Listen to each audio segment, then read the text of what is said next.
Good evening, travelers. The following is the complete tale of Tommy Taffy, the three-part series that shows the dark events that Matt and his family experienced.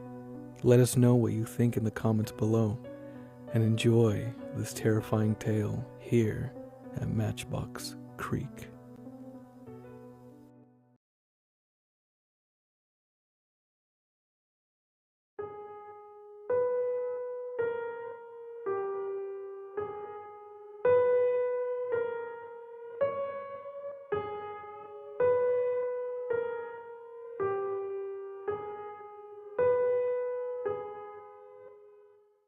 My name is Matt, and my childhood wasn't normal, not by any stretch of the word. Something happened to my family that is almost impossible to understand, but I'm going to try my best to explain those 5 years. 5 years of my life I spent in terror. 5 years we all lived in fear. 5 years we'll never get back. My father, Spence, wasn't a very strong man, both physically and mentally. He was the type of dad that rather let our mother speak for the both of them. Now, he wasn't a complete pushover, but he often was content with just going with the flow rather than alter it. He worked hard and dedicated his free time to us, his family. He made sure our needs were taken care of. His soft assurances, the unseen foundation of our family. My mother, Megan, was the head of our house. She was outspoken, independent, and extremely loyal to all of us. She loved my father's quiet ways, and even from a young age, I could see the chemistry flowing strong between them. My little sister, Stephanie, was a year younger than I. She looked up to me, and my father always told me it was my responsibility to look after her. We got along as best we could, and even though I gave her all kinds of brotherly hardship, I did love her. We lived in a suburban middle-class community, a couple's stock photo of the American dream. My father worked a respectable 9-to-5 job, while my mother taught yoga classes out of the house. It was a neat life, organized and structured. Everything was discussed, considered, and acted upon as a family.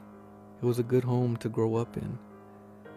But that was before he showed up. That was before the third parent. July 1989. I was sitting at the dinner table waiting for my father to finish cooking. It was his turn tonight, and my stomach roared for his rosemary chicken. My sister, Stephanie, lay on her stomach in the living room coloring. Her golden blonde hair fell across her shoulders in waves, and she looked up at me, smiling. She extended what she had been working on, and I nodded, completely unimpressed. She sniffed at me and continued her sketch.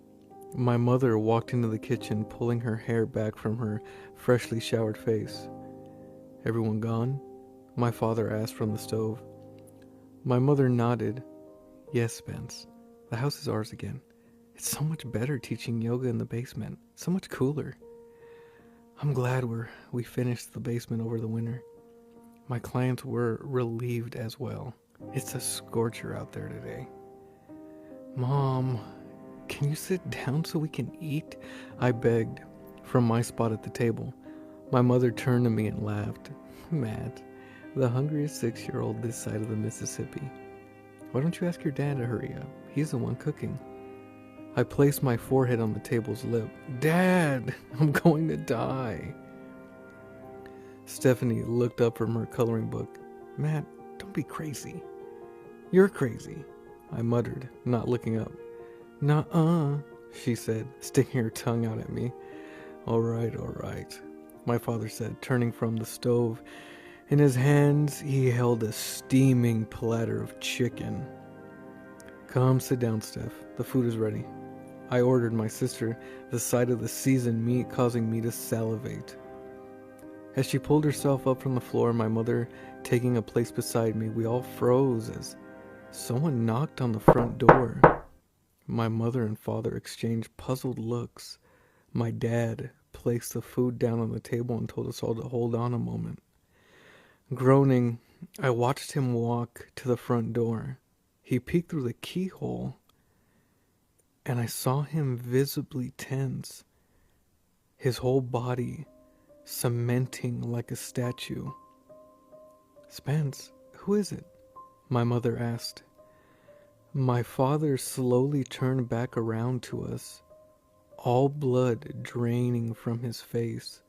His eyes were wide, and I saw fear dilate his pupils. He licked his lips and shot Stephanie and I a look. "Spence," my mom pressed, her face contorting with concern. No, this can't be happening, not again." I heard my father whisper, staring off in the middle distance. The door shook, another series of knocks echoed throughout the house. My mom stood, her voice cracking with contagious fear. "Spence, who is it? What's going on?" I'm so sorry," my father mumbled, clutching his stomach, his face a pale sheet. I have to let him in." Before any of us could say anything else, my dad turned and opened the door. Dying sunlight blinded me, and I squinted to see our unannounced visitor was. Hi, I'm Tommy Taffy. It's good to see you again, Spence. I watched as my father slowly backed away from the open door. A man entered our house and shut the door behind him. My young mind tried to make sense of what I was seeing, but even at that young age, I knew something wasn't right with this unexpected guest. He was about 6 foot and had a shock of golden hair cut tight along his scalp. He wore khaki shorts and a white t-shirt that said "Hi" in a red cartoon font. But that wasn't what caught my eye. It was his skin. It was completely devoid of pores. A perfectly smooth, creamy texture that looked almost like soft plastic. His face was a pool of gentle pink. His mouth a cheerful cut along his cheeks, revealing white strips of teeth. But they weren't teeth. It was just a smooth, edgeless row, like he had a mouth guard on. His nose was just a slight rise out of his face like a doll, void of nostrils. And his eyes were twin puddles of sparkling blue, shining out at us from his flawless, eerie face. They were wide, like he was in a constant state of surprise, and they shifted around the room to look at us in a quick, jarring motion. His smile widened, and he raised a flawless hand to us at the table. Hi, I'm Tommy Taffy. It's good to meet you. I noticed he didn't have any fingernails or skin defects, no wrinkles or bruises, nothing. It was like he was a living, talking, human-sized doll. "Spence," my mom croaked, recognition blooming in her eyes. It's going to be okay, Megan," my father said, voice shaking. Let's just be polite to our new guest, okay?" The man, Tommy, cocked his head towards my father. My dad took a step back, raising his hands. I mean, our new friend." The frozen smile never left Tommy's molded face. He laughed, but there was no humor in his strange laugh. It sounded like he was clearing his throat or imitating a bad chuckle. It was too pronounced, each syllable sounding too deliberate. My father forced a smile onto his face. I meant... He looked desperately at my mother, who offered him no help, her body frozen in absolute fear. "I meant meet your new parent, kids." Stephanie, who was standing by our mother, frowned. "He's not our dad. You are. And why does he look like that?" "Stephanie," my mother hissed, gripping my sister's shoulder. Tommy laughed and walked forward to the couch in front of Stephanie. It's not nice to make fun of people who look different, is it? My sister looked at her feet, blushing. Tommy tousled her hair. It's okay. Buck up, kiddo. We're going to get along just fine. I'm going to help your parents raise you. It's a big job being a mommy and a daddy. Sometimes mommy and daddies need help. Tommy turned to my parents, that ever-present plastic smile stretching his face. I helped their mommy and daddies raise them. Isn't that right, Spence? Megan? Megan pulled Stephanie away as my father nodded nervously. That's right, kids. He did." Tommy smiled and turned to me. I was still sitting at the table, taking the odd scene in. I didn't understand what was happening, didn't know who this weird-looking man was or what he wanted.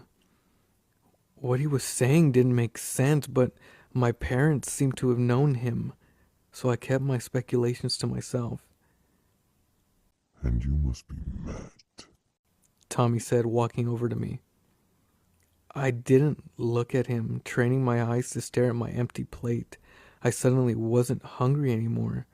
I could feel the strange man beside me, his presence filling my heart.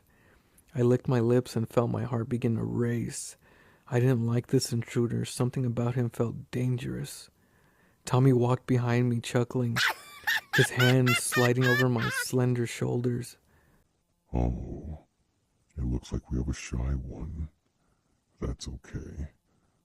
I'll help him with that," he said to my parents. His fingers dug into my skin, and I winced, but kept my mouth shut. "Don't touch him," my mother hissed, eyes going wide. Tommy looked up at her, mouth stretched. My dad outstretched his hand, alarmed. Don't be rude, Megan." Tommy continued to stare at my mother, who nervously lowered her eyes. Are you staying for dinner?"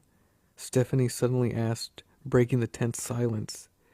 The eerie doll man let go of my shoulders, one of his hands sliding across my cheek and into my hair. "Oh yes. I'll be here for quite a while." And that was how Tommy, Taffy, entered our lives. At 6 years old, I didn't know any better than to seriously question what was happening. Even though my parents acted unsettled at his arrival, their constant assurances that he was a friend pushed away any lingering doubt I had. As the days turned into weeks, I began to grow accustomed to Tommy's presence in our house. My initial fear slowly receded to wary caution. I soon learned that Tommy didn't like company whenever my mother had her yoga classes. Tommy would pull her off into a corner and whisper something to her. I would watch all this with silent eyes. I would see my mother's face grow pale and she would just nod, whispering back unknown assurances. Then Tommy would turn, that ever-present smile plastered on his face, and walked upstairs until the class was over. My parents told Stephanie and I that we weren't to talk about Tommy to our friends. Outside the house, Tommy wasn't a part of our lives. I don't know why, but both my sister and I obeyed. Another thing I noticed was that Tommy never ate. He would sit at the table with us, but never partook in the meal. Stephanie asked him once if he was ever hungry, and Tommy just smiled at her silently and stroked her head. During the evenings, we would gather our family into the living room and give us a short lesson on how to be a good person. My parents never spoke during these talks, just sat next to us nodding. Tommy told us not to make fun of others, to love our friends and enemies, and always help those in need. He told us that's why he was here with us to help my parents raise us, that we could talk to him if we had a problem at school or didn't know how to handle a certain situation. It went on like this for a month, and that's when my mother lost it. August 1989. My father had just arrived home from work, and I was sitting at the kitchen table doing my homework. My mother was cooking dinner, and Stephanie was practicing her dance for an upcoming school play. She was going to be a ballerina and had 3 weeks to learn a few simple spins and twirls. She had been diligently practicing over the past few days, but just couldn't get it right. She was young and her temper was getting the better of her. That's when Tommy decided to help her. He had been sitting on the couch watching her, when suddenly he rose and stood behind my sister, placing his hand gently over her shoulders. Let me help you, sweetie. He cooed, his voice carrying a cheerful note. My mother spun around from the stove and I saw her visibly tense. She didn't like Tommy touching us. She gripped the wooden spoon in her hand until her knuckles went white, watching as Tommy crouched and cupped Stephanie's body with his. He took her hands in his from behind and guided her arms and waist, his cheek pressing gently against my sister's. Tommy, let her learn on her own, my mother said, her voice shaking. Tommy didn't even look at her, just kept guiding my sister. I could hear my father coming down the stairs, freshly changed from a day at the office. Tommy spun my sister, and for the first time she nailed the twirl, her little feet twisting her body in a complete circle. Tommy clapped his hands once, and then leaned down and kissed Stephanie on the cheek. Good girl.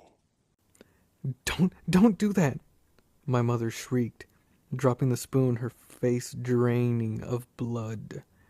I jumped in my seat at the table and swallowed hard. I didn't know my mom was getting so upset. He was just helping her.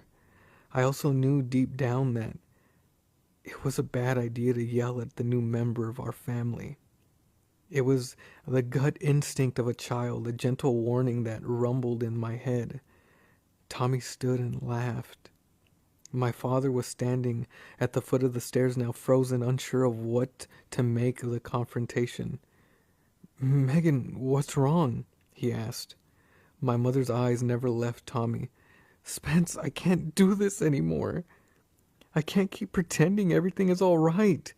We know that this monster is just here. We know what he did to our town all those years ago. I want him out of my house.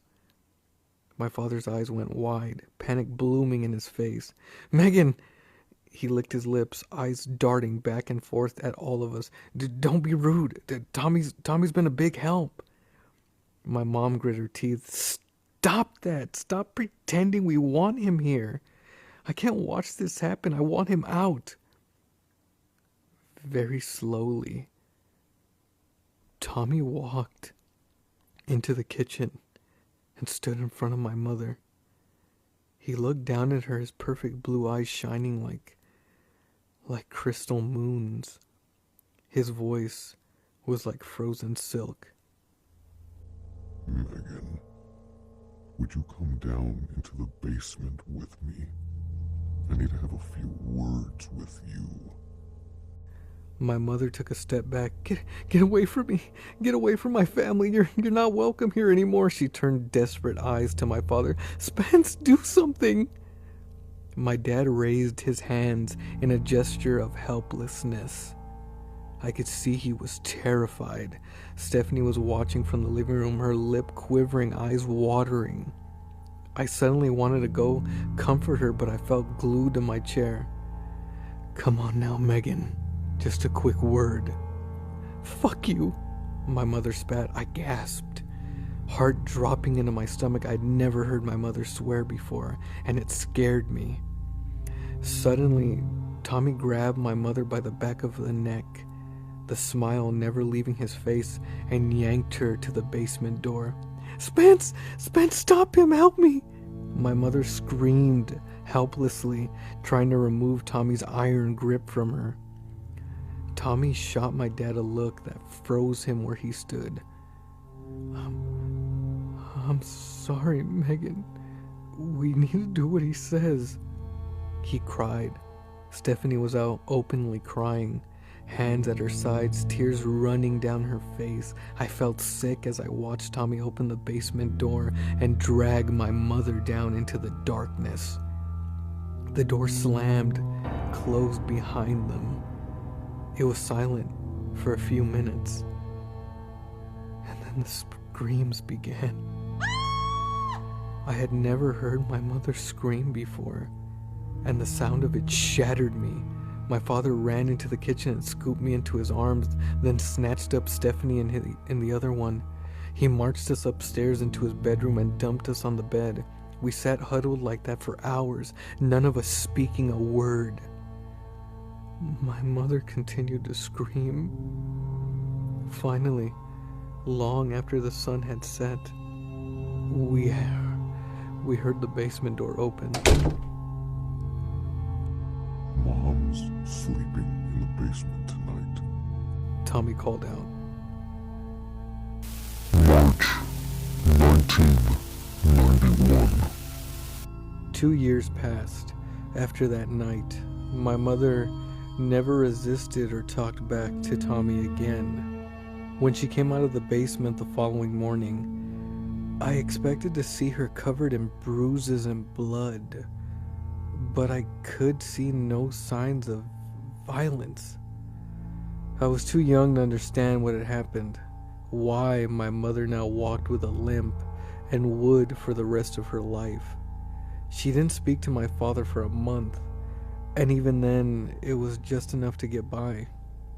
I noticed my father crying a lot during those 2 years. I didn't know what was happening to my family, but I kept my mouth shut and obeyed the rules. Listen to Tommy. Don't talk about Tommy to others. Things went calm during those 2 years. Tommy continued to give us life lessons and be a part of our home. No one but my family knew he was living with us. He was our secret, the dark star that hung above our heads. I learned to smile around Tommy, as did my sister. If he thought we were happy, he seemed to be more relaxed. But that night, my mother challenged him. That changed something. Every couple of months, Tommy would assert his authority over my parents. He would test them, stretch the limits of their patience and nerves. Most of the time, my father and mother would humbly submit to whatever mind game he played. Most of the time, he would do or say something to Stephanie or myself. It always made me uncomfortable. Sometimes he would have us sit on his lap while he stroked our hair. Sometimes he'd sing strange songs to my sister about love. Sometimes he would make us take a bath together while he watched. I always put on a brave face during these times. Stephanie was still young, so she wasn't bothered as I was. I was uncomfortable, and I would look to my parents for guidance. With pale faces, they'd nod silently and continued in whatever activity we were forced into doing. It was the early part of 1991 when the next awful thing happened to my family. Tommy pushed the limits once again. I rubbed sleep from my eyes and looked at my race car clock on the wall. The glow-in-the-dark hands read 2 a.m. I could hear something in the hallway outside my room. It sounded like someone crying. Where was Tommy? I checked the dark corners of my room to make sure he wasn't there watching me sleep. When I was assured he wasn't, I pulled the covers away and slipped to the floor. I crept to my door and looked out into the darkness. I could see a figure sitting on the floor by my sister's closed door. A person. I squinted in the black and realized it was my father. With his hands over his face, he was sobbing, his back against the wall. "Dad?" I whispered. My father looked up and immediately shooed me back into my room. I just stood there. As my eyes adjusted to the night, my father's face was a mess of blood and bruises. "Go back to bed, Matt. Please," he cried. I took a hesitant step out into the hallway. "Dad, what happened to your face? What's going on? Did Tommy do that?" My father's eyes went wide and he shushed me. No. Of course not. Don't say such things. Tommy is a He's here to help us be a better family." I walked closer to my dad and froze as I passed my sister's door. I could hear muffled cries from inside. I could hear fear. "Dad," I whispered, pointing to the door. "What's wrong with Steph?" My father wiped a trail of blood from his lips, eyes watering, anguish stretching his features. "Come here, Matt." I crawled into his outstretched arms as something loud banged against the wall from my sister's room. I jumped, and my father curled me up into his chest. I could feel tears drip onto my head as he fought back misery. "Tommy's in there, isn't he?" I said quietly. My dad sniffled. "Yes, son." I looked up into his bloody face. "What did you do, Dad?" My dad tried to smile, but his face wouldn't cooperate. He wanted to do something with your sister I didn't like. So I told him no. As he spoke, I realized I could hear my mother crying from the bedroom.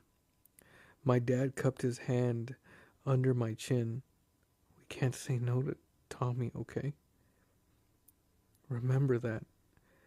My sister screamed from her bedroom, a shrill, piercing cry that shook me to my soul. I gripped my father's arm. "Why is he here?" I whispered. "Why can't he just go away?" My father was silent a moment, and then he lowered his mouth to my ear. "Listen to me, Matt. This is very important. When you grow up, do not have children. He follows those with children." I shifted in my father's arms as something was dragged across the hardwood floor from the other side of the wall. My father grit his teeth, more tears spilling. "We don't know who he is or what he is. He came to our town when we were little boys and girls, just like you and Steph. Your mother and I lived 2 houses down from each other. Tommy infested our street. I don't know how. He was everywhere, always. He'd be at my house, but also across the street, also at your mother's, all the time. I don't know what he wants, what is his purpose. He just showed up one day. He just showed up and wouldn't go away. God knows. My father tried." "Is that how Grandpa died?" I asked. I had never met my grandpa. I just knew he had died years before I was born. My father nodded. "Yes, Matt. Tommy had to teach him a lesson. He had to teach the entire street a lesson. After that, why can't you just kill him?" I whispered ever so softly. My dad brought his mouth close to my ear, his voice barely audible. We tried everything. We burned him, shot him, cut him into pieces, but it never worked. He always came back, knocking at our door. Someone had to pay. Someone always has to pay. If we didn't follow his rules, someone had to pay. Tommy was our secret.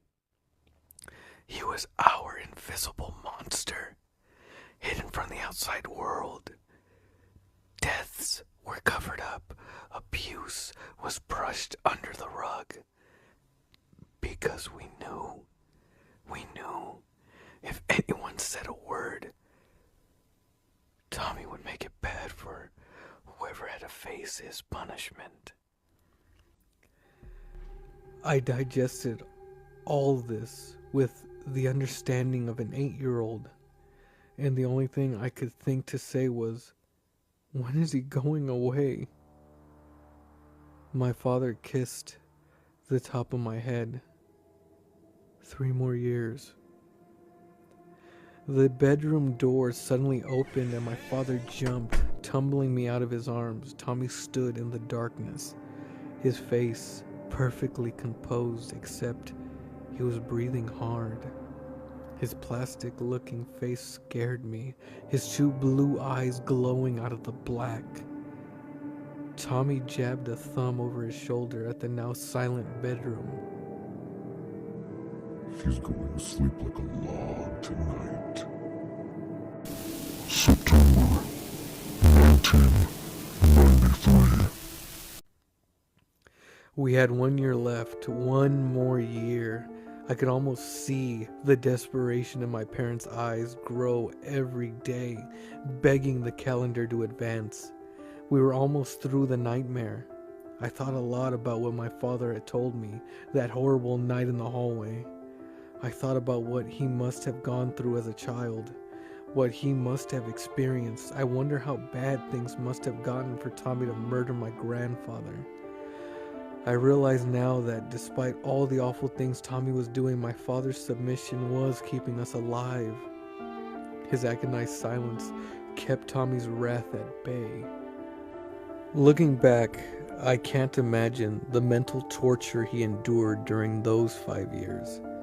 Stephanie didn't talk much after that night in March. I noticed her charismatic personality decline drastically, and suddenly she was an unsmiling, silent child. I don't think she understood what happened to her as she grew up. I think her mind slowly began to build a wall blocking that night from her mind's eye. My mother and father seemed to be an extra compliant that last year.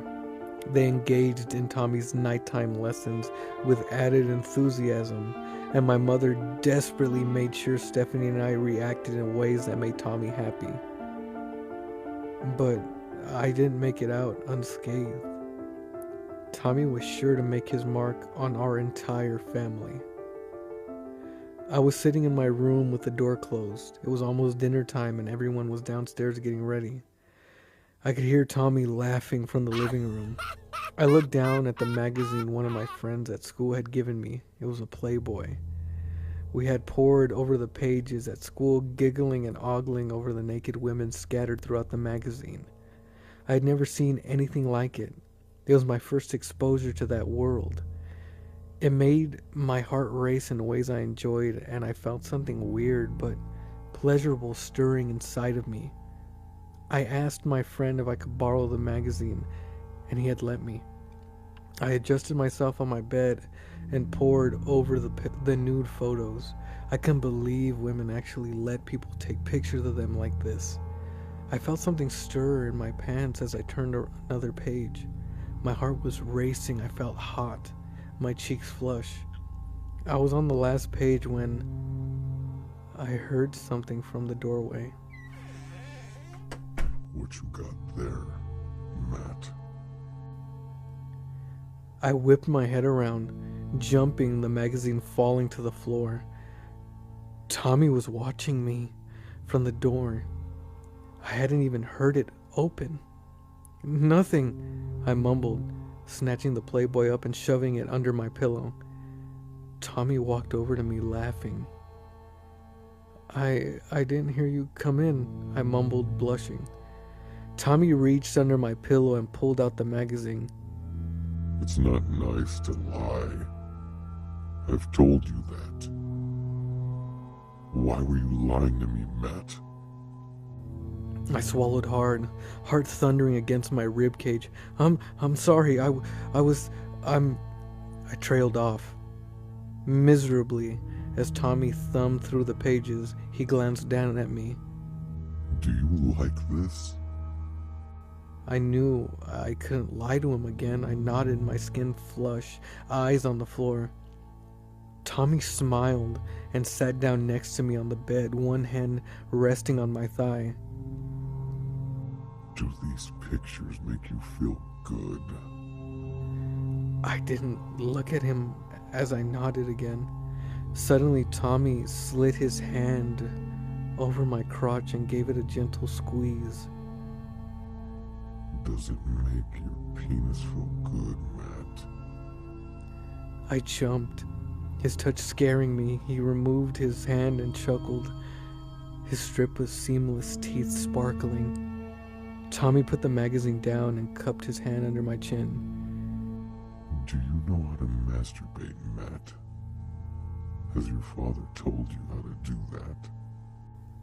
My breath came in short gasps, his hand cool and smooth against my face. I didn't know what he was talking about. I didn't know what he wanted me to say. I just stared at him with helpless eyes. Tommy sighed. It's probably blessed he hasn't.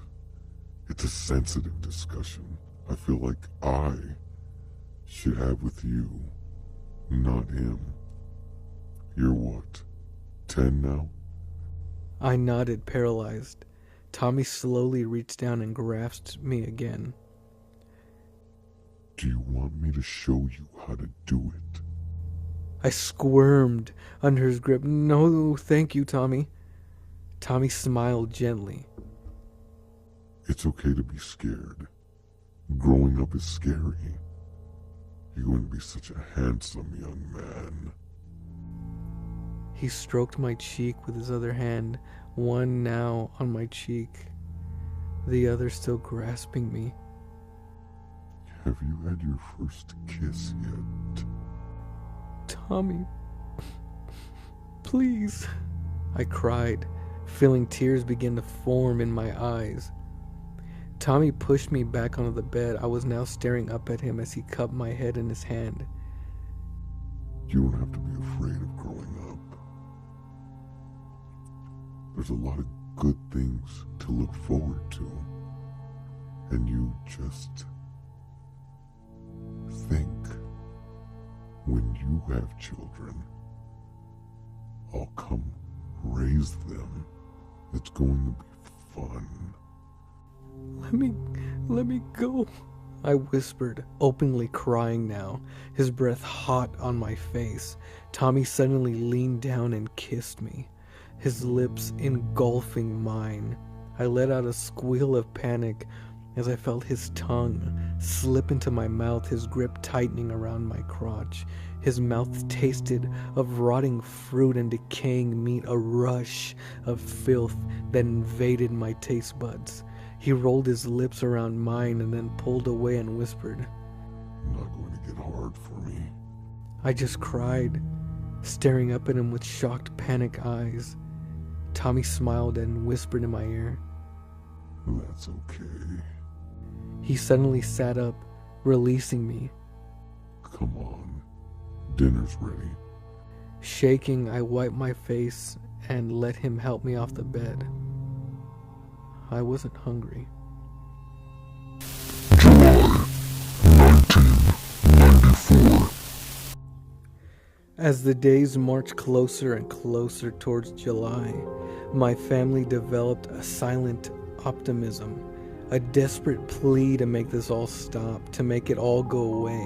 My mother and father made sure there was no reason for another hard lesson.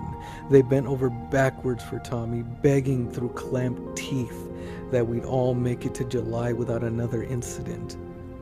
Only July 3rd, we woke up to find Tommy Taffy was gone. 5 years to the day. We couldn't believe it.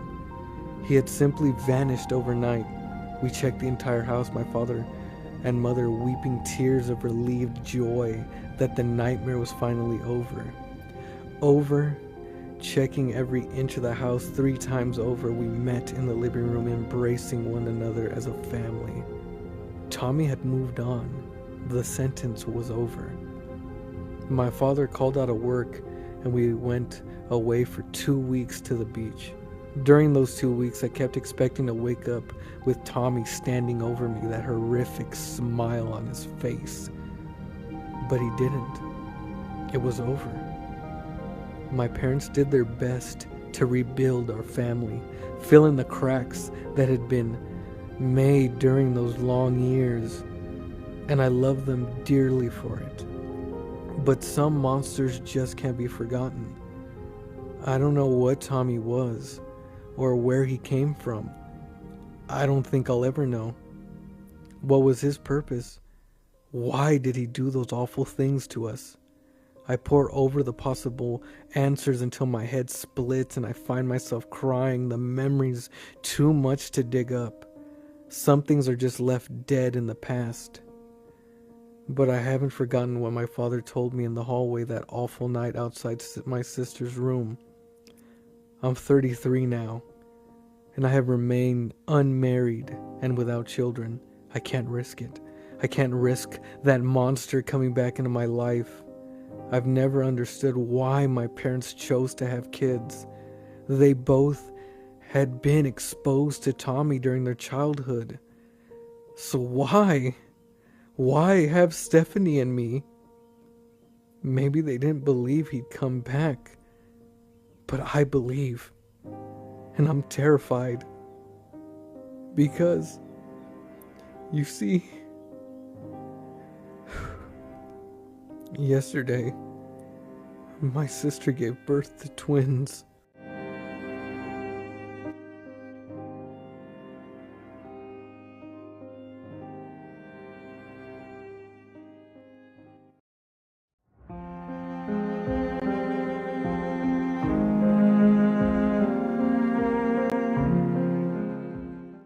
Some of you may have read my son's account, Third Parent, about what had happened regarding the monster Tommy Taffy.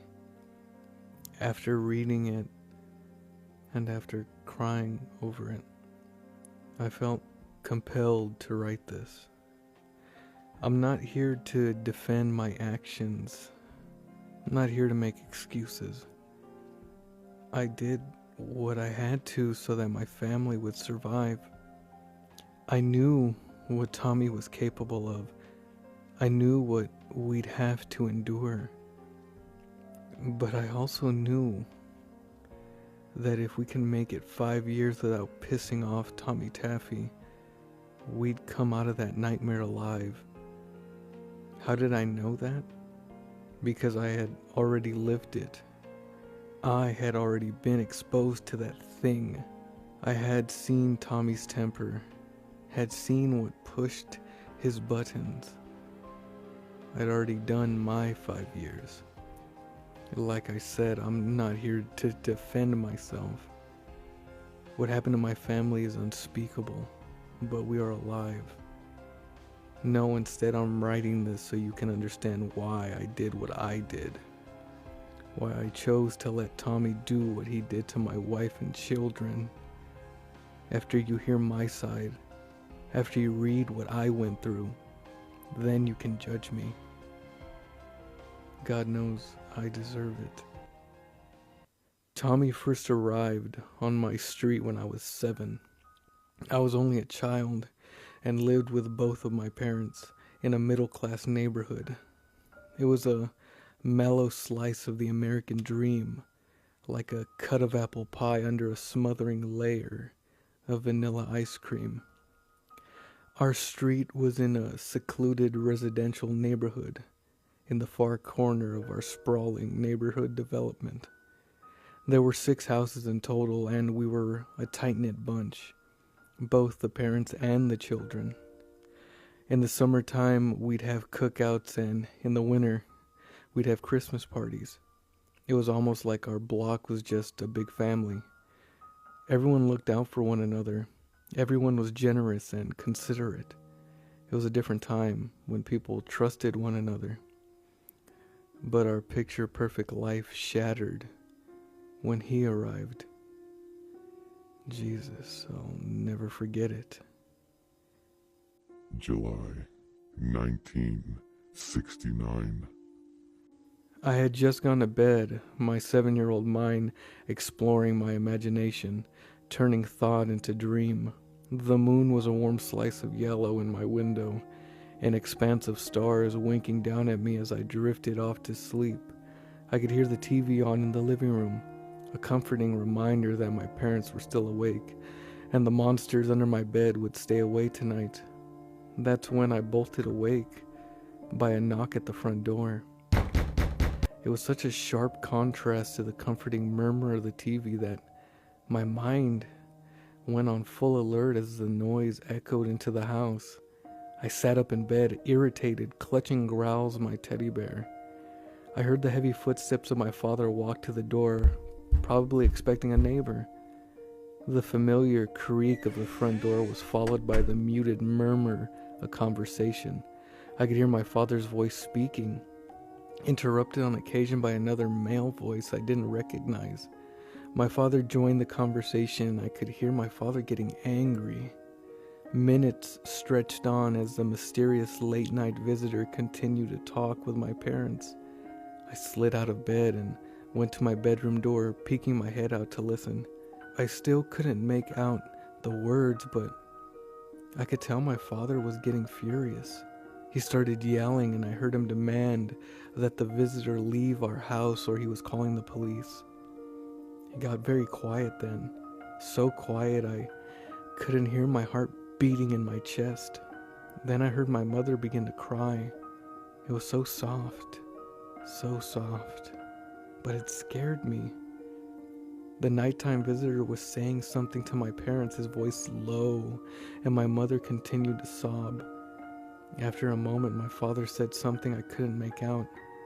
Immediately following, I heard something slam into the wall downstairs so hard the pictures in the hallway crashed to the floor. I slapped a hand over my mouth to stifle a scream. Heart racing, what was going on? My mother let out a pitiful noise and I could hear her pleading with someone. There was a scramble of feet, and then another loud bang against the wall. The intruder was saying something to my parents, his voice oozing with authority. I strained to make out the words, but it came to me in a jumble of soft noise.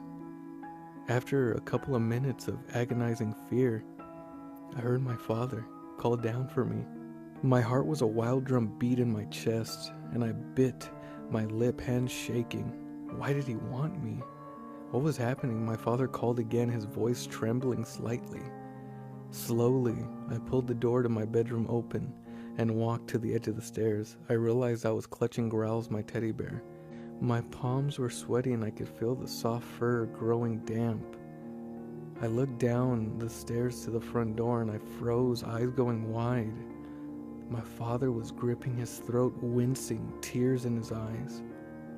Something I'd never seen before.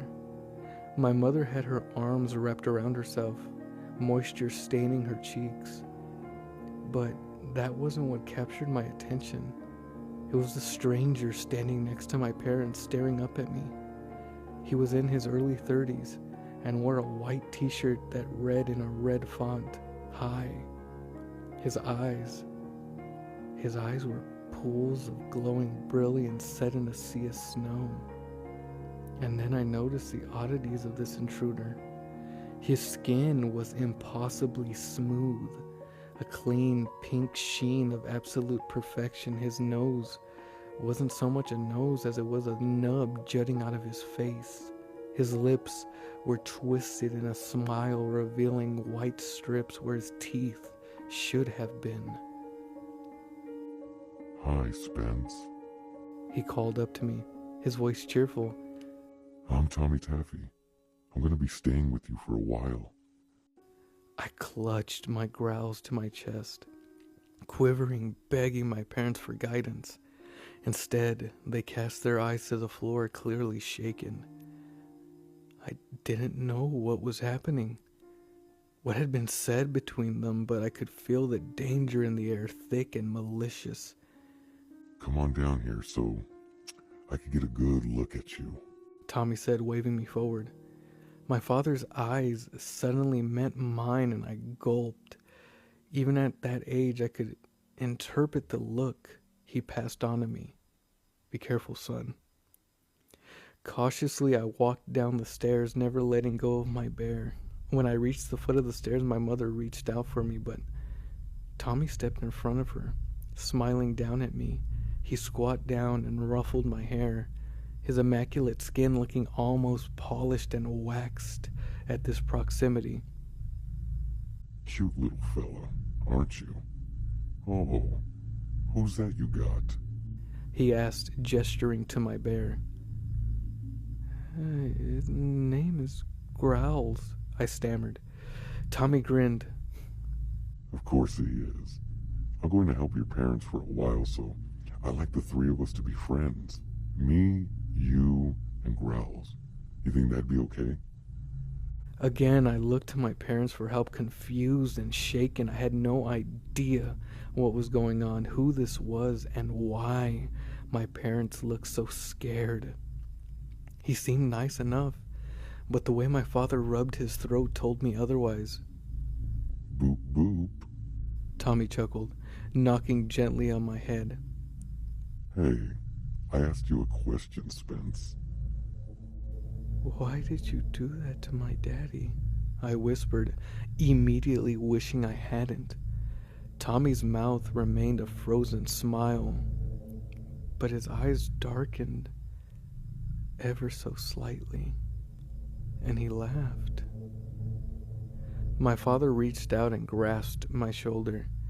Spence, son, it's okay. I'll talk to you later about it.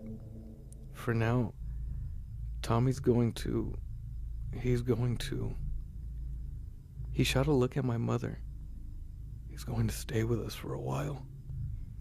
And that was the start of my 5-year stretch I can never forget. A few days passed, and soon I learned through whispered inquiries that Tommy Taffy had visited everyone on our street. He was in our home, but also in theirs. I learned this from my eventual wife, Megan, who lived across the street from me. She told me that some strange guy was living in their house.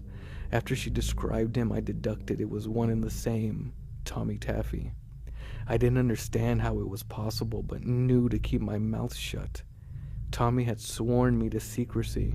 He swore everyone to secrecy. This was enforced by my parents, who told me in hushed whispers to never tell anyone about Tommy. I could tell everyone feared him. I did too. There was something unsettling about his consistent smile, his slightly off features, and the cool, unicated way he spoke and laughed. I didn't know what he had told my parents to keep them from going to the police, why they were allowing him to live in our home, but it must have been bad. It must have been terrible. We were hostages in our own house. Of course, Tommy didn't keep us there, but we knew he would be waiting once we came back. At night, Tommy would sit us down and give us all life lessons. He would tell us how to be good people, how to love one another.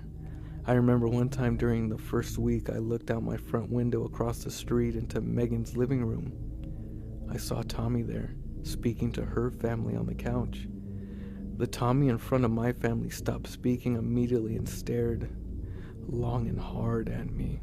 Then he went to the window and closed the curtains before continuing. During the evenings, as the fathers on our street came home from work, I'd see them meet briefly in the road, muttering to each other and casting looks over their shoulders. There was a mutual terror shared between them, an unspoken knowledge that they had to keep Tommy's secret, and that getting the police involved would only lead to, well, nothing good. I imagine upon arrival that Tommy threatened our family and then showed some sign of physical dominance over the men. I remember the banging against the walls and the way my father had gripped his throat. But what the hell had he said to them? Why did they allow him to infest our homes? Well, a month later I found out. They were plotting against Tommy. They were going to kill him. August 1969. Again, I was awoken from slumber. I looked at my Spider-Man clock and saw it was after midnight. I scrubbed sleep from my eyes, grasping in the dark for growls. As I found my bear, I heard banging from downstairs along with several voices. I slipped out of bed and went to my door. The lights downstairs were off, but I saw beams of light cutting through the black. Flashlights. I called out for my parents, but saw their bedroom door was wide open. I knew they weren't in bed then. More voices from downstairs followed, along with scraping across the hardwood floors. I jumped as a bang shook the night, and then the voices fading. There's people going into the basement, I thought. Our basement was unfinished, an expanse of empty cement. Why are they going into the basement? Silently, assuming my parents were down there, I crept to the first floor, clutching growls to my chest. Sure enough, the basement door was open, and I saw light reflecting off the dusty floor. I could hear my father's voice, and then the familiar voices of our neighbors. They were speaking to someone. They were angry. My heart froze in my chest as someone laughed from the depths of the cellar. Making sure to not make a sound, I slunk to the open door and descended the first 2 steps to look out at the scene below me. Tommy was bound to a metal chair in the middle of the room, surrounded by 6 pairs of parents that lived in our neighborhood. Their backs were to me, but I could see Tommy's flawless face gazing up at them. Megan's father was there, his face a mess of bruises and swollen flesh. His arm was in a sling, and it looked like his shoulders slumped like his back was in pain. I sucked in a breath as I realized one of the men was passing my father a pistol. The women stood by their husbands with grim looks on their faces. There was no disagreement among the executioners. "It's time you leave our lives," one of the men said, looming over Tommy. I recognized him. He was my friend Luke's father. They lived 2 houses down. "This is your last chance," He growled. Tommy didn't even struggle in his rope bindings. That ever-present smile still on his face, he looked up at them, the overhead light illuminating his sparkling blue eyes. "I don't understand. I'm just trying to help all of you raise your children properly. I'm not going anywhere." A look passed between the parents, and then my father put the gun to Tommy's head. "You're not helping anyone.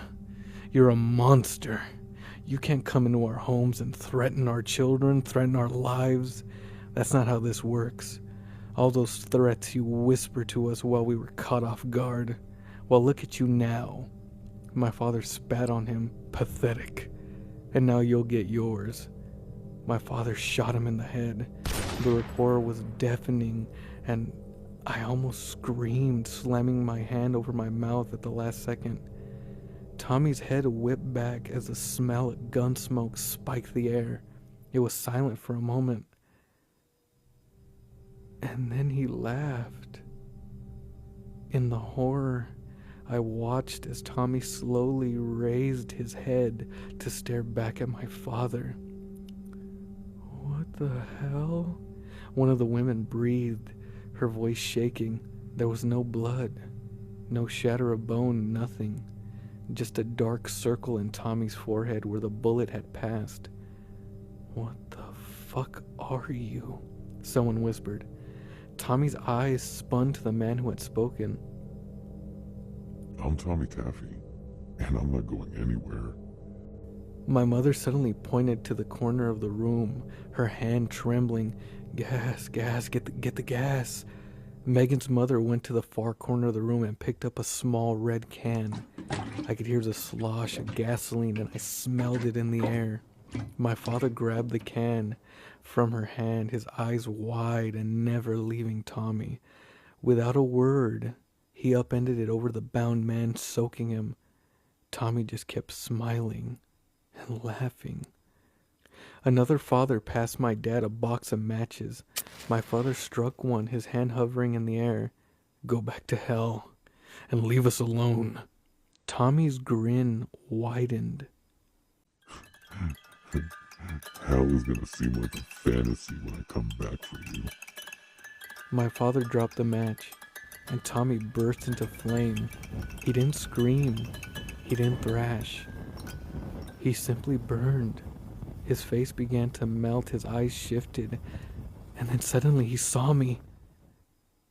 Heart exploding in my throat, I fled back to my room, tears streaming down my face. From the safety of my bed, I eventually heard the neighbors leaving, relief in their voices. 2 weeks later, Tommy came back. September 1969. We were eating supper, a sense of normalcy returning to our home. My parents never told me they had murdered Tommy, instead opting to inform me that his visit was over and he went back home. I still caught whiffs of gasoline about our house, but kept my mouth shut. I was just happy my family was okay. The sun was setting and the dying orange light filtered in through the living room window, stretched out across the floor to cover the dining table. My mother and father sat at opposite ends of the table, chatting about their days. I could tell they were still shaken, but I admired the way they were trying to return their lives to what it had been before Tommy showed up. As I shoveled mashed potatoes into my mouth, the front door exploded open. I spun around, jumping as the wood splintered and the hinges creaked. I dropped my fork, eyes growing wide. It was Tommy, and he looked furious. My parents' mouths dropped in unison, but before they could speak, Tommy marched towards us with alarming speed and upended the kitchen table. Dishes filled with food shattered to the floor, and my father half rose, fear paralyzing him. Without a word, Tommy grabbed my father by the neck and dragged him to the wall where he plowed his face through the sheetrock. My mother screamed and ran to aid my dad, but Tommy spun on her and punched her in the teeth, sending her crashing to the floor. Feeling my bladder go, panic clawing at my throat, I watched as Tommy pulled my father's bloody head from the wall. Sputtering, dazed, my father tried to release himself from Tommy's iron grip, but he didn't, and he couldn't. His eyes dark and his mouth clamped in a snarl, Tommy clamped a hand over my father's throat and dragged him into the living room. Without stopping, he threw him through the window and out into the front yard. I was a mess of tears and terror, snot bubbling from my nose as Tommy turned back to my mother and I. Now he was smiling. He went to my stunned mother and hauled her up. You're gonna need to see this, He said darkly, his lips curled in a grin. He looked at me and jerked his head towards the door. Come on, Spence. You too. He pulled my mother to the front door and pushed her outside. I hadn't moved, my face frozen in a silent scream. Tommy looked over his shoulder and winked at me. Don't make me ask again, sport. Oh, and bring that broom behind you. Pulled off my chair by fear, I got up and dutifully grabbed the kitchen broom and walked it to Tommy, my pants reeking of urine. Tommy put a hand on my shoulder and guided me outside to stand by our mailbox. I saw my father rolling in the grass, a mess of blood and glass. My mother kneeling before him weeping. Our neighbors were coming out of their homes, eyes wide, shocked looks of horror on their faces as they saw Tommy. Gather round. He yelled, motioning for them to come closer. Look at what you've done. I saw Megan at her doorstep across the street, face a pale sheet of snow. She looked at me, and I saw her begin to cry, burying her face in her hands. Shocked into obedience, our neighbors came and stood around our tiny front lawn by the street, all eyes on my father and mother. This is your fault. Tommy said, meeting every one of their terrified faces. He suddenly snatched the broom from my hands in one quick motion. He snapped the head off, tossed the duster aside, and advanced on my father, gripping the splintered pole. My mother screamed and covered her bleeding husband with her body, but Tommy booted her in the face, wrenching my heart in the process. Up you go. Tommy growled, pulling my father up by the hair onto his knees, glass jutting from his face. My father looked up at Tommy, agony burning in his eyes. Don't worry. I'll take good care of your son, Tommy whispered. He raised the broken broom over his head like a spear and slammed it into my father's mouth, down his throat until it erupted from his stomach and plunged into the earth.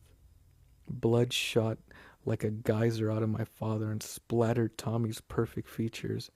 My mother howled, her bloodshot eyes rattling in their sockets as my father gasped and then died, his lips wrapping around the broom handle jutting from his mouth. The neighbors watching were paralyzed, a few of the women crying out at the sudden display of brutal violence. The men's faces were pale and shocked into silence, Megan's father leaning over and emptying his stomach onto the road. Blood dripping from his face, Tommy turned to face them, eyes alit.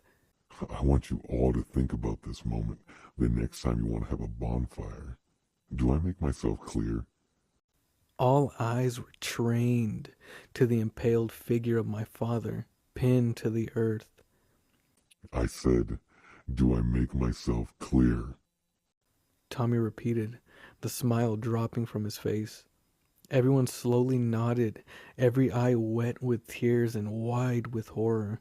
Tommy threw a thumb over his shoulder. Now get rid of him. I need to put his son to bed. I took a step back, tears flowing freely from my eyes, shaken to the core, unable to stop staring at my dead father. My world swam and rocked, and my vision a streaking blur of color. I felt like I was going to throw up, pass out, scream until I couldn't breathe anymore. Tommy was suddenly looming over me, sweeping me up in his arms. He pressed my shocked face into his shoulder and stroked my hair. As he went into the house and up to my bedroom, I heard a rumble in Tommy's chest.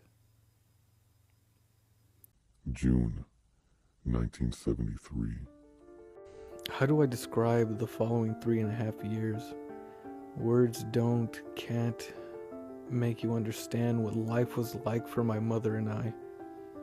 My father's murder was covered up by the neighborhood, and my mother, despite the crippling pain it must have brought her. When the police eventually came to investigate on request from his job, a story had already been carefully collaborated by the families. They told the police that my father had been cheating on my mother, and she had found out and then kicked him out.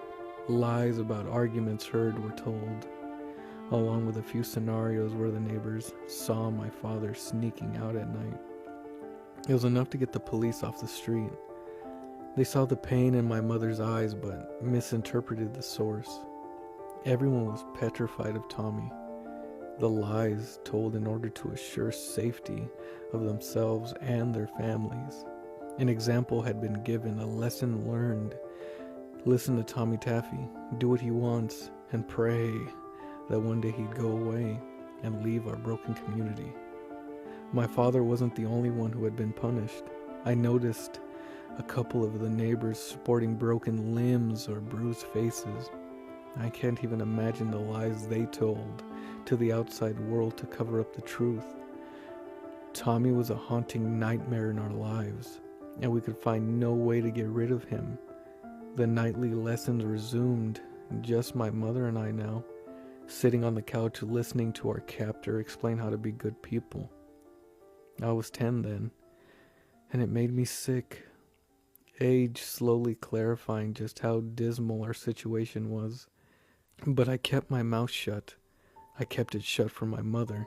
The memory of my father's execution burned bright in my skull every day.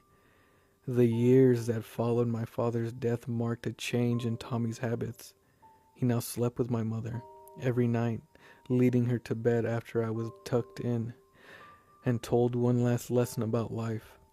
I would lay awake for hours listening to her cry from her room. Sometimes it'd be for a few moments, other times, hours. He didn't always stay with her though. I remember times I'd wake up and he'd be standing in the dark corner of my room watching me sleep, his eyes like shining oceans. Other times he'd be staring at me through the crack in my door. He'd stand there for hours just fucking watching. Sometimes I'd wake up to him sliding into bed with me, always placing a cool hand over my thigh. Heart thundering, fear ripping apart my insides. I'd always turn away from him, breaking out in cold sweats. I still had growls, my constant source of childlike comfort. I'd hug him to my chest, tears running down my face until either the sun came up or exhaustion shut my brain down. We endured this silently, begging for it to end. July 1974. I was 11. It was the 5th year to the day since Tommy had entered our lives. I sat in the living room reading a book while my mother prepared supper for us. She was pale and gaunt, the long years wearing her to the bone. Her eyes were lifeless these days and had sunk into their sockets, her cheekbones pronounced, skin thinly stretching over them. Growls lay on my chest as I reclined, trying to focus on my book. Tommy was sitting in the chair across from me watching. I turned a page and jumped as Tommy spoke. You really love that thing, don't you? I turned to Tommy. My book? Tommy shook his head, smiling. No, son. That bear. I looked at growls on my chest and shrugged uncomfortably. I guess so. Tommy leaned forward, lacing his fingers together. Put your book down, Spence. Licking my suddenly dry lips, I obeyed. I noticed my mother was watching from the kitchen, looking alarmed. Do you know what love means? Tommy asked. I fiddled with growls, eyes downcast. It means you care for someone very much. Tommy shook his head. No. Good try. He suddenly came and sat next to me, placing a hand on my leg, caressing it. Love means you want to fuck something so bad, you'd die if you didn't. I heard my mother drop something in the kitchen, but I didn't dare take my eyes off Tommy. Tommy pointed to growls. Do you want to fuck your teddy bear? I had heard some of the kids in school talking about fucking, but I didn't have a clear understanding of what it was yet. So I just shook my head, palms sweaty. Tommy looked confused. But you just said you love growls, so do you love him? My mother took a step towards us, but her hands balled into fists, but kept her mouth sealed shut, her lips a thin white line. I guess I don't love him then, I stammered, feeling Tommy's hand tighten on my thigh. Tommy placed his other hand on the back of my head. Why don't you give him a little kiss? See what you think, yeah?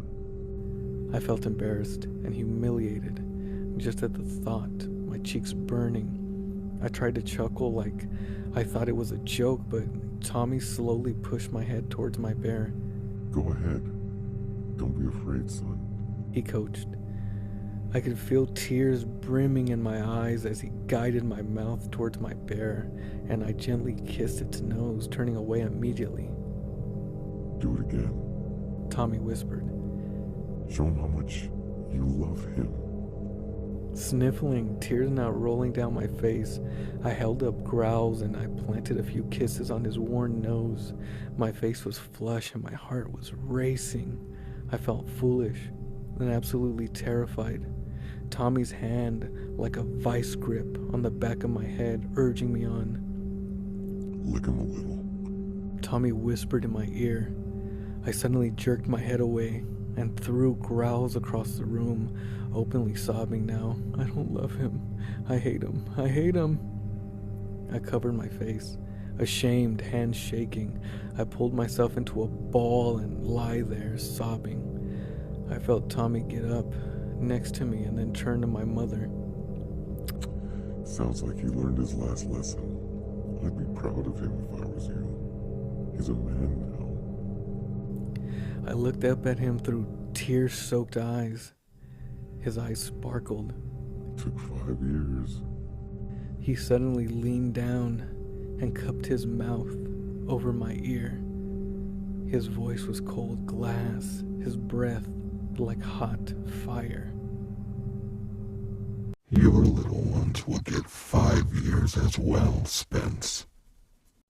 And with that, he looked at my mother one last time and then walked out the door. My mother rushed me and took me in her arms, comforting me as I cried. Tommy never returned to our home. Time passed and I grew up. I grew up always expecting Tommy to show up again, come barging through our front door, but he never did. The years faded and some of the horror and pain began to fade as well. We were never the same though. How could we be? My mother was a shell of the woman she used to be. The mental torture she had undergone had broken something inside of her she'd never regain. But God, did she love me and try to heal the nightmares of those 5 years. A full year passed before my mother dared ask Megan's mom if Tommy was gone from their house as well. He was. The neighborhood was free, impossibly, unbelievably free from the monster that had terrorized us for 5 awful years. I never understood what Tommy's final words were to me, what they meant, not until it was too late. When I turned 25, I married Megan. A year later, we were expecting. You've heard the rest from my poor son. God forgive me for having children. God forgive me.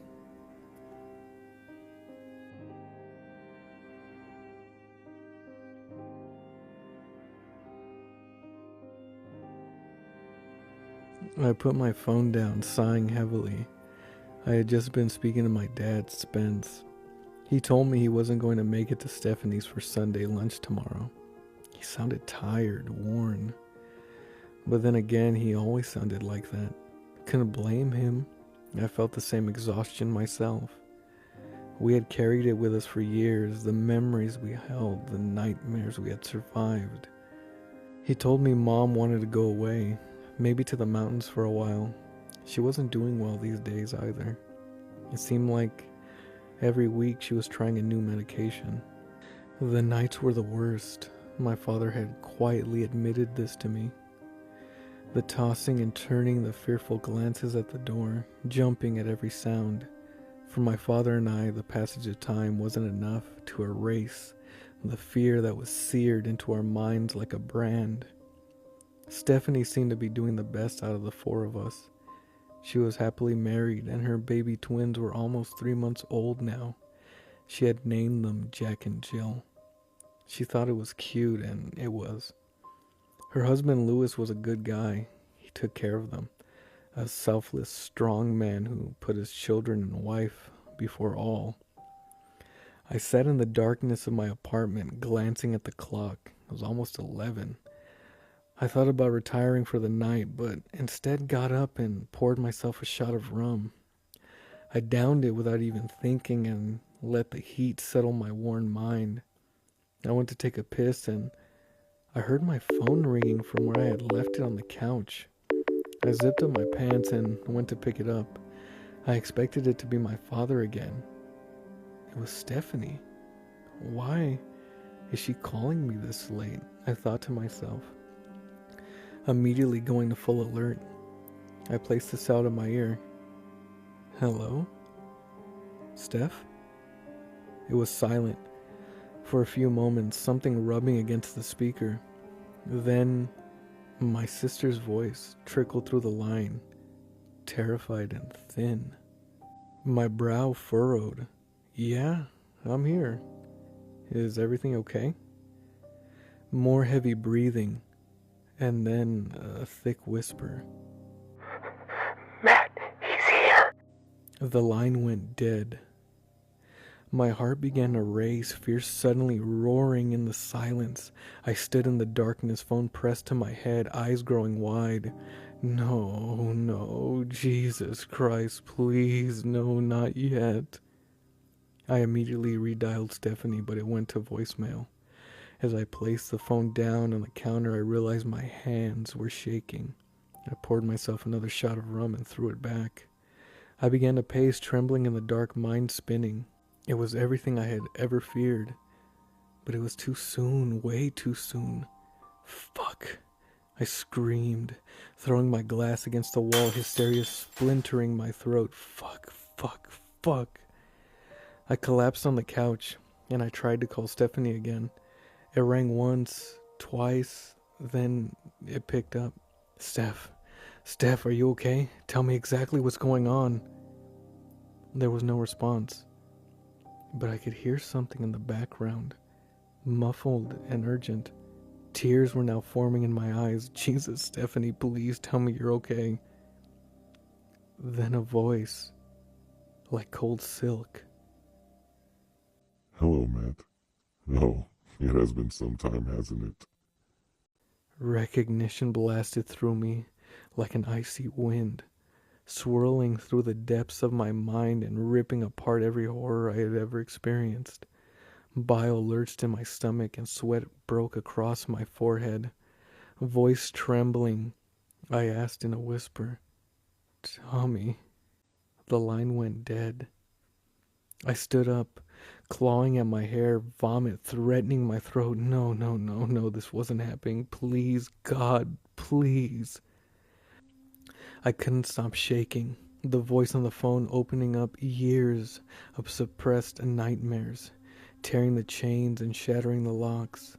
I collapsed on my knees and vomited onto the floor, unable to hold it back any longer. I stared at nothing, bloodshot eyes blinking rapidly. 5 more years. No. I screamed, pounded the floor with a fist. I got to my feet and snatched my keys from the countertop. Stephanie only lived a couple minutes away. I wasn't going to let this happen. Not again. I slammed the car into park, panting. Stephanie's house was lit up like a distress beacon, but the drapes were drawn across the front windows. I couldn't see any signs of movement, no shadows, nothing. I wrung my hands, racking my brain. What exactly was I going to do? What was my plan? I just knew I had to do something. I wasn't going to let Stephanie's family suffer like ours had. And what about Louis? He had no idea what was going on. He would fight back. Oh no. Taking a deep breath, I opened my car door, the cool night air hitting my face like a splash of water. My sister's street was dark, the quaint line of single-story houses lining the road like blacked-out bricks, except for Stephanie's. Rubbing my hands on my pant legs, I approached the front door, heart hammering in my chest like a wild drum. My throat was dry, and a voice in my head screamed to just go back home. But I couldn't. Not until I knew Stephanie and her family were okay. Maybe I could... maybe I could what? I was standing before the front door. I ran a hand across my forehead and then knocked. It sounded like gunshots in the night. I pressed my ear to the door but couldn't hear anything through the thick wood. As I raised my fist to knock again, the lights in the house went out. I pounded on the door now, terror and urgency detonating in my chest like a bomb. Stephanie, it's me, Matt. Please open the door if you can. Suddenly, I heard the deadbolt turn. I stepped back as the door cracked open. Breath rushing from my lungs like a discarded balloon. Two blue eyes shined from the darkness, glowing like crystals of fire. And then a voice, smooth as cream. It's a little late for a visit, don't you think, Matt? Staring into those burning blue eyes, hearing my name from its foul lips, it took everything I had to keep standing. Where's Stephanie and the babies? Where's Louis? I finally choked out, frozen on the front steps, unable to look away from his eyes gazing at me from the black. We're all just here, just getting reacquainted. Louis wasn't very welcoming. What have you done? I hissed. Suddenly, the lights in the house went on, and the eyes in the door melted into a face and a head and a body. A shockwave of horrific memory rocketed through me, almost sending me to my knees. Tommy Taffy looked exactly how I remembered him from all those years ago. His short blonde hair, the small nub jutting from his face where his nose should have been, the eerie strip of seamless white where his teeth should have been, and his ever-glowing blue eyes so intense they threatened to drown me. His perfect, impossibly flawless skin gleamed in the light, reminding me of soft plastic. Tommy pulled the door open, gesturing inside with his hand. You can see your sister. You came to see your sister, didn't you? From my place on the steps, I could see directly into the kitchen. Louis was slumped on the floor, motionless by the table. Stephanie was next to him, weeping, clutching at his still body. She looked towards the door and saw me, her eyes widening, desperation shaking her voice. Matt! Matt, help us, please! The agony stretched across her face, tore me apart, tears blooming in my own eyes. I went to push past Tommy, but he grabbed my shoulder, stopping me. You saw your sister. No need to get involved. Tommy said, his grip like an iron clamp digging into my collarbone. I turned to Tommy, one foot in the house. Please, leave them alone. Haven't you taken enough from our family? It's time for you to go, Matt. Tommy said, pushing me back outside. Stephanie wailed, screaming my name from her place beside Louis. I tried to step around Tommy, desperation raking my voice. Please, just let me. I was cut off as Tommy suddenly stepped forward and grabbed me by the throat. He slammed me against the side of the house, never releasing his grip. His face was inches from mine, his voice like burning coals, but his face remained calm. I told you to go. Don't make it worse for them. This isn't about you anymore. I gasped as he released me, slumping to my knees in the dewy grass. I watched helplessly as Tommy went back inside and slammed the front door. The lights in the house went out. And that's when the screaming began. I sat in my dark apartment, the bottle of rum beside me, almost as empty as my gaze. The sun was rising, a soft pink glow tickling the horizon through the window. I hadn't slept, my imagination running rampant.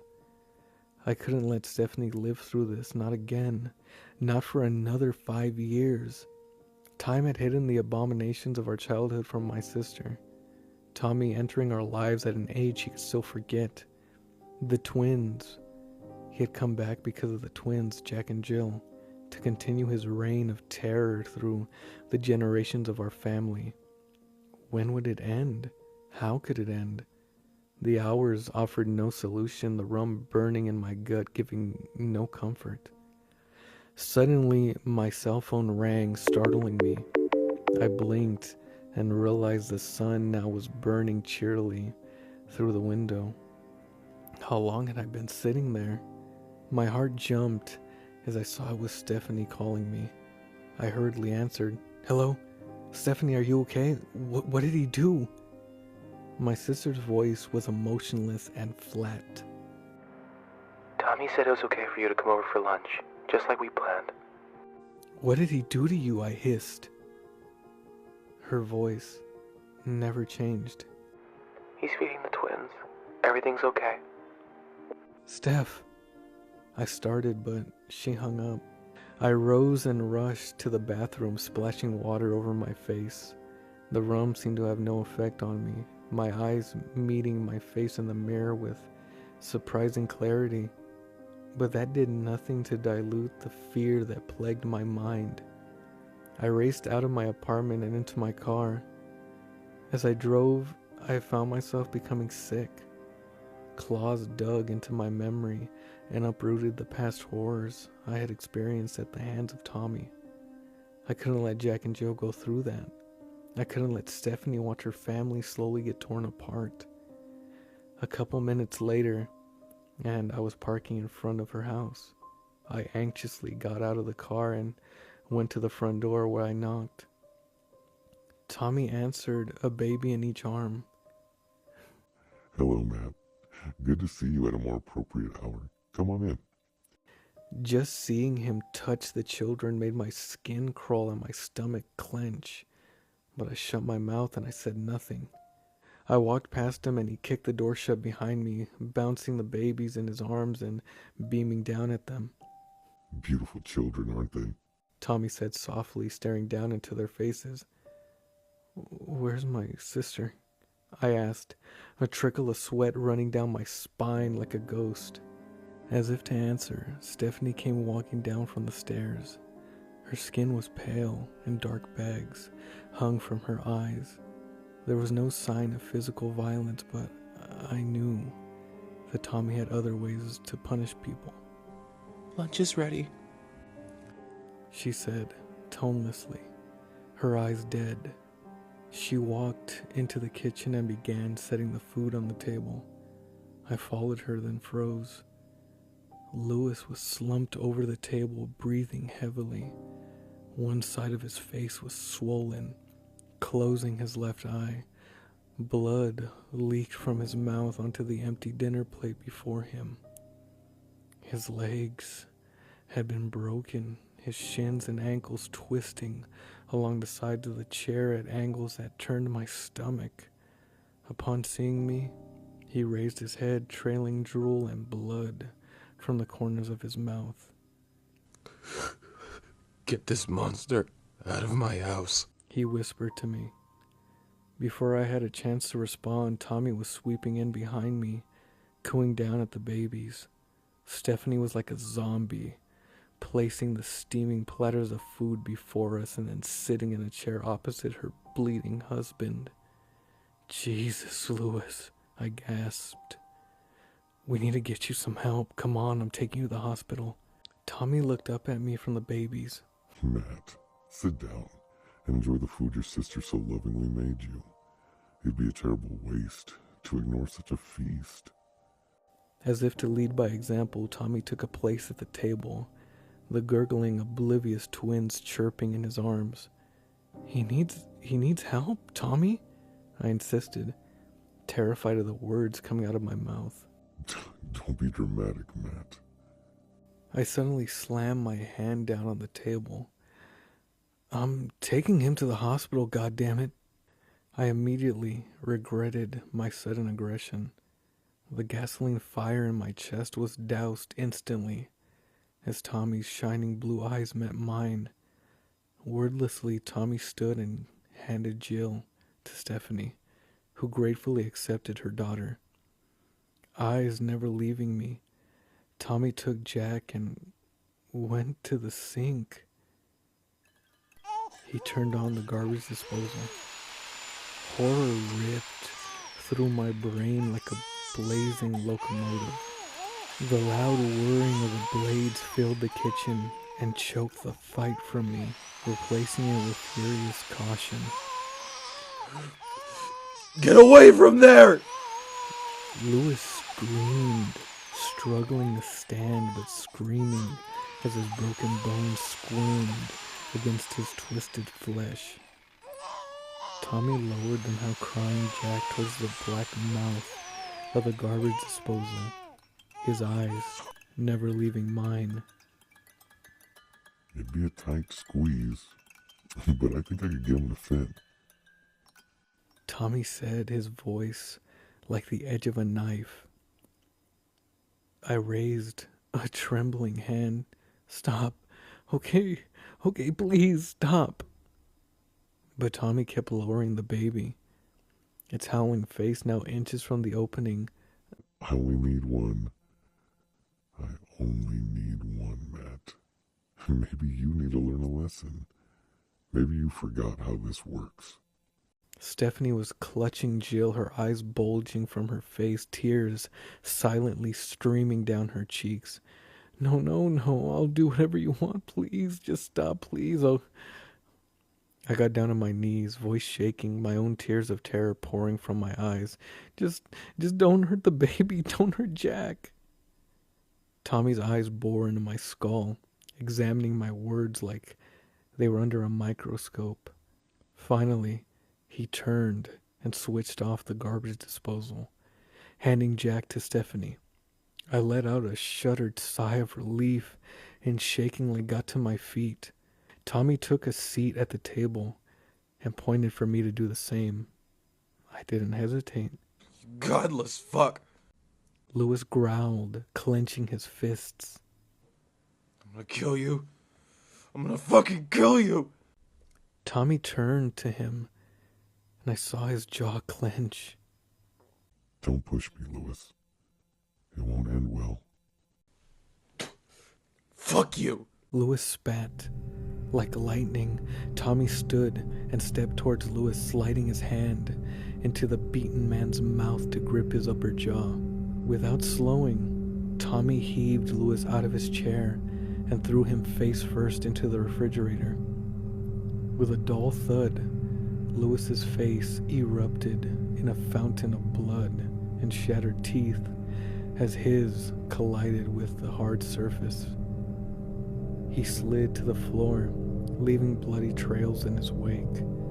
Face like smooth stone, Tommy lifted him by the hair and dragged him to the oven. He pulled the door down and shoved Lewis's head into the crack without hesitating.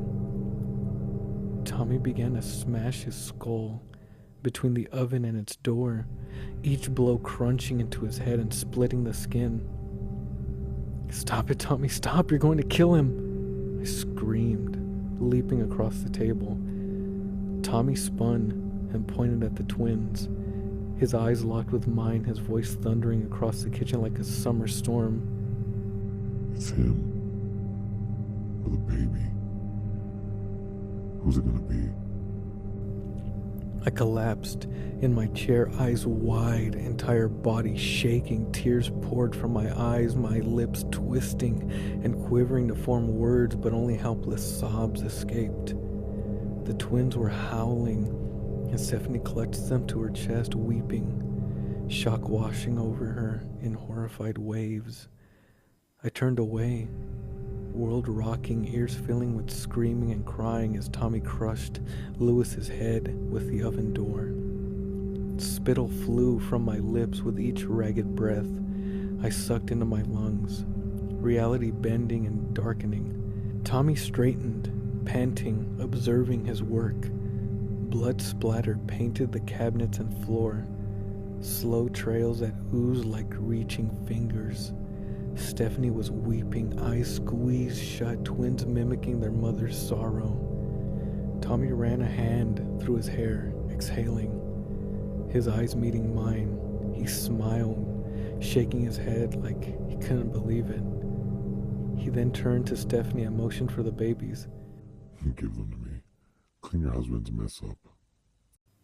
My nails were digging into the tabletop, knuckles white.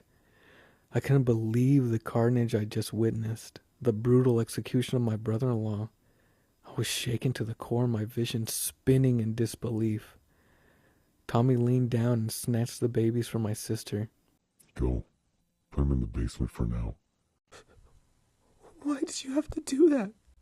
Stephanie squeezed between sobs. Stephanie squeaked between sobs. Tommy began to soothe the twins, shooting a look at my sister. He wasn't right for this family. Now go clean him up. Tommy walked into the living room, motioning for me to follow him. My chair scraped loudly against the floor as I stood, watching my mentally shattered sister begin to drag her husband towards the basement door. Drool leaked from her lips as she whispered loving apologies to the deceased. She was breaking. In a horrific daze, I followed Tommy into the living room, feeling like I was in a dream. I wanted to murder this monster, rip this cancer from my family. But another part of me knew I couldn't. That attempting to do so wouldn't just bring more violence. There just had to be a way through. Tommy had settled the twins and was now watching me. You okay, Matt? I said nothing, my shell-shocked eyes staring into nothing. Tommy nodded. I know this is probably upsetting. That's why I wanted to talk to you in private. I'm worried about your sister and how she's going to take this. I'm worried about how it will affect her parenting. My eyes rose to meet his, my voice incredulous. You did this? Tommy ignored my accusation. Matt, I'd like you to stay here with us for a while.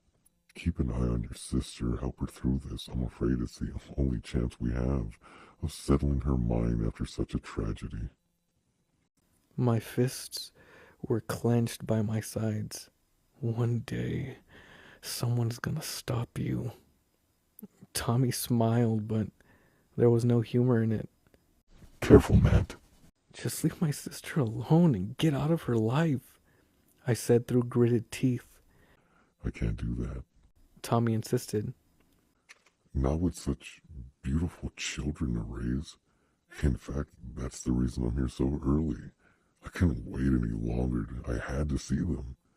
His eyes glowed, twin spotlights cutting into the darkness of my mind. I took a step forward, whispering, "What the fuck are you?"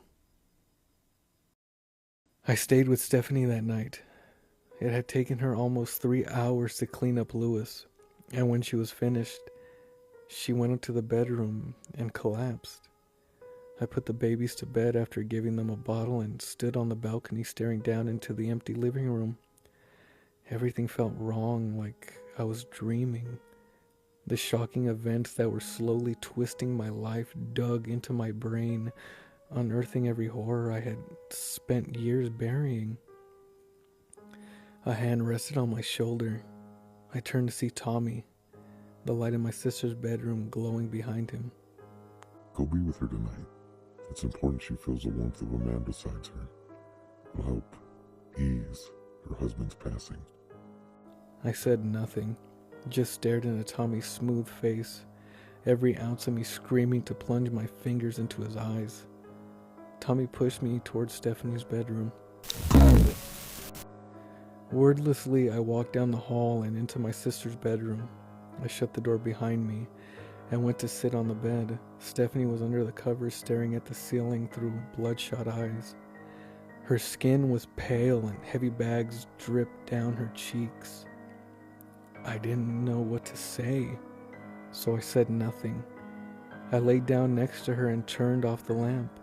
After a couple hours, I blessedly heard the shallow breath of sleep beside me.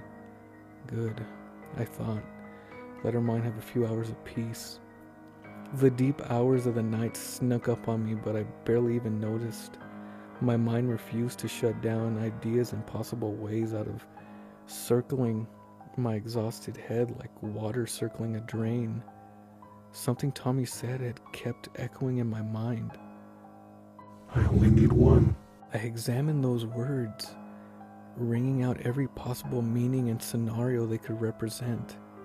I didn't like what I found. I glanced at my sleeping sister next to me, her suffering apparent even in slumber. My heart screamed for her. and I felt my eyes well up. She didn't deserve this, not again, not for another 5 years. I couldn't watch that. I couldn't let it happen. What was I willing to do to save her? What kind of person would I have to become? How could I possibly live with myself if I did what the darkness whispered? You know how to save her, something chuckled from the black. Tommy made a mistake tonight, or was it? Maybe he's testing you. Either way, you know you can't continue like this. You can't live knowing your dear sister is breaking. I covered my face in the dark, tears staining my face. What kind of person would I be? At some point in the night, I became aware of something by the bedroom door. I turned my head and saw Tommy watching us through the crack in the door, his blue eyes illuminating the darkness to cast a soft glow across his smiling face. I shivered and turned away. It was hours before I felt his gaze leave me. I awoke to a scream. I bolted upright, sleep leaving me in an instant. I didn't remember falling asleep, but the dark gloom from the window told me it was late. I glanced at the clock on the bedside and saw it was almost 10. Rain threw itself against the house, a wind slamming angrily against the windows. Another scream shot me out of bed. It was Stephanie. I looked at the empty bed and my heart began to race. I sprinted out of the room into the hallway. Tommy was marching up the stairs holding my sister by her hair. She was grasping at his wrists, tears running down her face in agony as he shook her, screaming down into her face. When will you learn? He howled, never slowing his pace. My heart crawled up my throat and sickness boiled in my stomach. What happened? Tommy, let her go. Still dragging my sister, Tommy ascended to the top of the stairs. He reached out and palmed my face, throwing me hard against the far wall. Stars exploded in my vision as my head bounced off the sheetrock, sending me to my knees. I'm sorry. I wasn't calling anyone, I promise. Stephanie howled as Tommy pulled her towards the bedroom. The police can't help you. Matt can't help you. Only I can help you. Tommy snarled.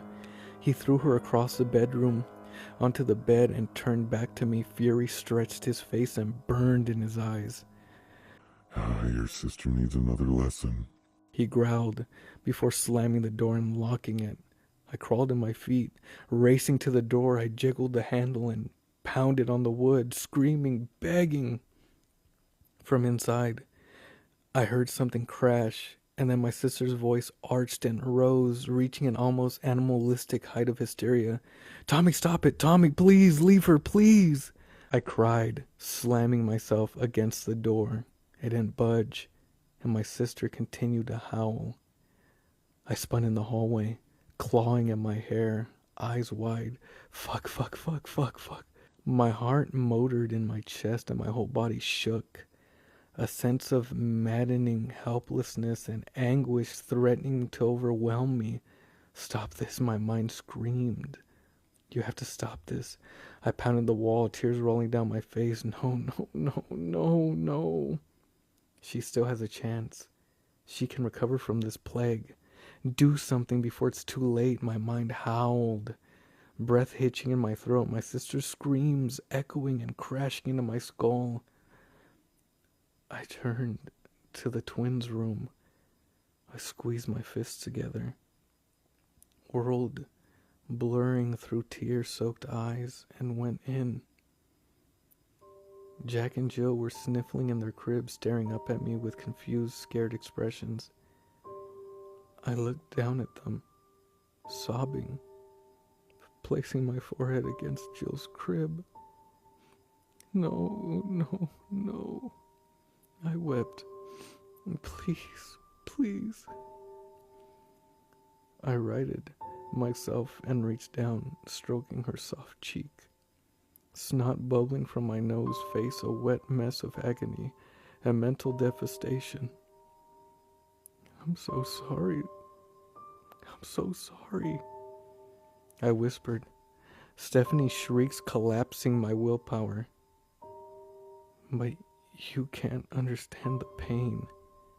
your mother is going through, what she'll have to endure. I love you and Jack with all my heart, but I love my sister more. I picked up a pillow and placed it over the child's face. It took 48 seconds for Jill to die. Hoarse cries rattled my chest. Prayers of forgiveness poured from my lips. I went to Jack's crib and killed him. When it was over, I threw the pillow against the wall and slumped down on my knees, raining the floor with tears of horror at what I had just done. My mind cracked, ripping in two and bleeding, sorrow and self-hatred through my body. Suddenly, something was roughly hauling me to my feet. I coughed as a hand gripped my throat and slammed me against the wall. I blinked and stared through grief-stricken eyes into Tommy's enraged face. What have you done? He bellowed, shaking me. Through the misery, a deep, murderous hatred blazed in my chest like a wildfire. I leaned into Tommy, voice like hot steel. I'm freeing this family from your shadow. Screaming, I smashed my face into his as hard as I could.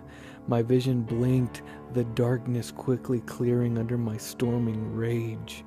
Tommy howled, stumbling backwards, clutching his face. Something yellow and thick dripped from his mouth. He looked down at it, eyes growing wide. I knew you could bleed, I snarled, wiping the tears from my face. Tommy stared at his covered hand and then back up at me, fury reigniting. What have you done to the children? I killed your lifeline, I hissed. Before he could respond, I charged him, threw my body into his, slamming him against the far wall with a heavy thud. The surprise and pain that rippled across his face fueled my sudden murderous hunger. I gripped his hair and ripped his face into the side, burying my teeth into his soft throat.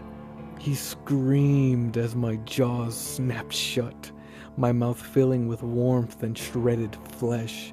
I spat the mouthful out as Tommy shoved me back, hand going to his gushing throat, his fingers coated with yellow liquid pouring down his shirt and chest.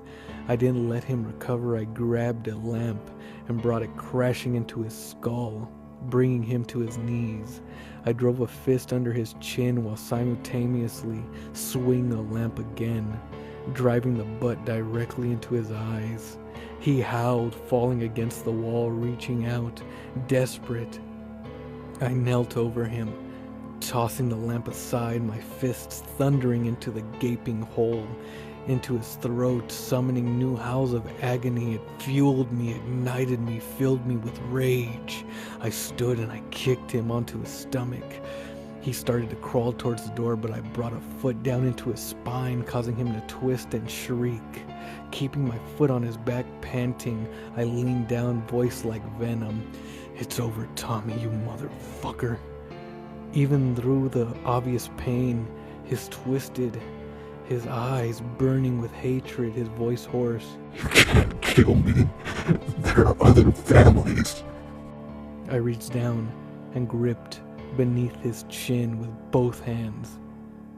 But not mine. I pulled back as hard as I could, muscles straining and screaming, howling, thrashing. Tommy's neck bent backwards until the skin in his throat split with a sickening pop. I didn't stop, sweat pouring from my brow, fingers digging into his skin. With a deafening crack, Tommy's spine broke at the base of his neck. And then he was still. I collapsed onto the floor, gasping, muscles burning. I stared at the motionless body, fresh tears in my eyes. I did it.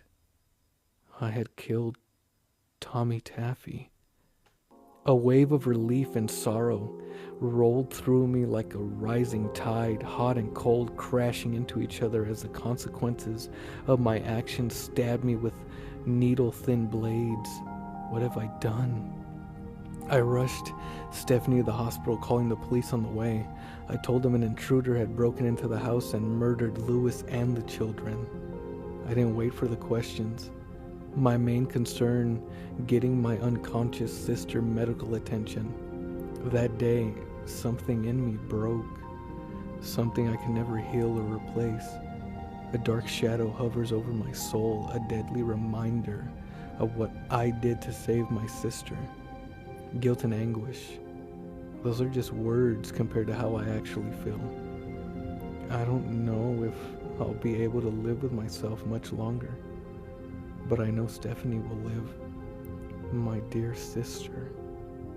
The news of her children's demise rocked her to the bone. I stayed with her through it all. Those long nights in the hospitals filled with overwhelming sadness and grief. I told her Tommy had done it. I told her Tommy killed them. And it's a lie I'll take to my grave whenever that may come.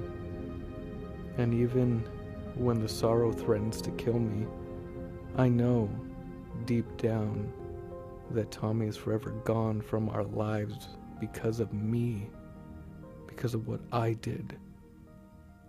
Our family will die free from the shadow of that monster, Tommy Taffy.